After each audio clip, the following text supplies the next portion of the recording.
Yeah. Oh, no, it's a bummer. A lot of people kind of come and go, and I just think I mean, it's just it can be tough. I think your attitude, what you said, and I'm not saying that he was in it for the money because he obviously has a love for it, but I think that like there's just certain things that if you accept, hey, I'm really not going to make a lot of money at this, you figure out a way to not have to put a lot of money into it so that you're not losing a lot of money, and that find people to work in a way that is, I don't even mind losing money. I just wanted to get out there. I want people to see it, to get seen. Gotcha. No, that's awesome. That is awesome. Since you've retired, do you think that following your passion has become easier, or do you still find that you're up against the constraints of budgets, people's time, and all that stuff? Well, yeah, I mean, you're always up against those constraints, but I don't really feel like they're constraints anymore. I've been doing it so long. That's how I do stuff. And like I said, I don't really do the animation anymore, but I think the short films I've made in the last, I don't know, 10, 15 years have been the best things I've done. I'm telling more sophisticated stories with, more layers to them and all that stuff, things that really mean something to me. Wow, that's cool. Do you think that you've been able to do that, aside from just the fact that you've been doing this for a long time, so you know what you're doing? I look at it as kind of like the boxer Willie Pep from the 1930s and whatnot. Just the idea that you've been doing it long enough that you write something or you're given something and you know what to do on a set. You know what to do with the camera. You know what angles to get. There's things that you're going to be able to do visually that add a production value simply because you've done it for so long. Yeah, and I find all the people, I'm living in Spokane now in Washington, and all the people I work with, they're all eager to work with me because I've been doing it so long and have this whatever reputation. And so that helps a lot. That people don't say whatever reputation. I remember the Fangoria piece. I remember Horrors on Board. Come on. That was amazing. They asked me to do that. And that was like Fangoria. That wasn't like going away and coming back. That was Fangoria in the days when Fangoria was, it was just published more regularly, and it was a print deal.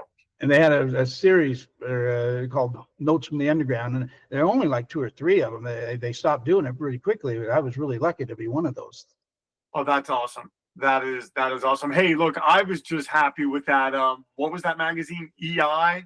I was happy that I got mentioned in there and I got reviews in there. So hey, Fangoria was like a few levels up above that. So that is truly awesome. I remember I saw Walking Between the Raindrops from Kevin. He sent me a tape of it, and I just flipped over that movie. So that's when I wanted to contact you after that. I'm remembering all this now. Well, it's funny because I was going to bring that up. Like, I don't think you really realize, because at the time you and Mark were like, hey, Evan, write a movie, have the characters get down a little bit, show a little bit of skin, and we'll back you, and we'll and we'll back you as a director. And you got to realize, for a young guy, first film, to be asked to do that, that was like, wait, hold on 1 second. That was like a dream come true. And that really gave me confidence. And even though we ended up not doing it just because it just for whatever reason didn't come together, to know that you guys would have done that was such a boost for me. So that's why I am forever in your debt, because I'm no one else was asking me to do that, and you guys were doing a lot of stuff. Yeah, well, I mean, I don't feel that way anymore. I mean, that was Mark Gordon's kind of shtick, where you had to have the elements to get it to the film markets and sell stuff. That was his thing. He's a salesman. Now they say, screw that, just make the movie you want.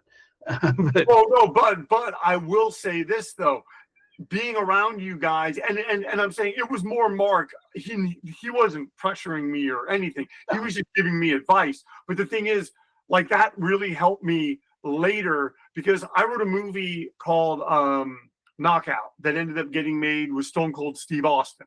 and just that process, and then subsequent scripts that I wrote for that same production company, there was a lot of nothing like, oh hey, put this in or put that in, but it was more budgetary stuff. Hey Evan, you have 4 people in the car talking, make it 2. Hey Evan, don't make them driving, put them in a room. Evan, we need to write contained stuff. But that all goes back to those lessons that you guys taught me, that I'm saying I knew later in life, hey, do these things and your movies have just a better chance of getting made. And it really helped me. So thank you again.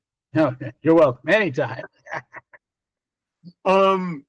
Is there one project or projects that you hold out hope of making, that you wanted to make for like a number of years and it just hasn't happened? Yeah.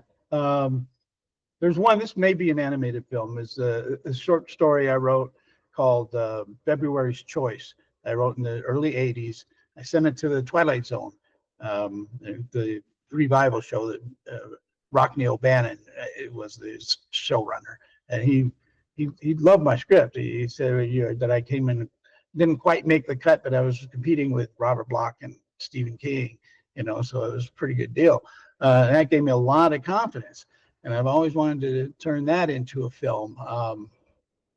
It's changed a lot over the years. I wrote it as a short story that's in my collection, Twisted Yarns of Various Lengths. And I tried to get it together a couple years ago. I applied for a grant, but since it was a horror film, they told me they wouldn't back it. So I still have hopes of making that. My friend Tom Stever has this kind of limited animation style that he does with photographs and drawings, and I kind of sold him on the idea. I think we're going to be making that next after I finish Under Glass, which is my main worry right now. I am up for another grant for this thing called Under Glass. It was a short story by Tim Sullivan, who's a dear friend of mine, was in Hollywood Mortuary. He passed away. Yeah, he died last November, but he'd always said he wanted me to make a film of this short story because it was about a mutual friend of ours, Tim Murphy, who died in 2010.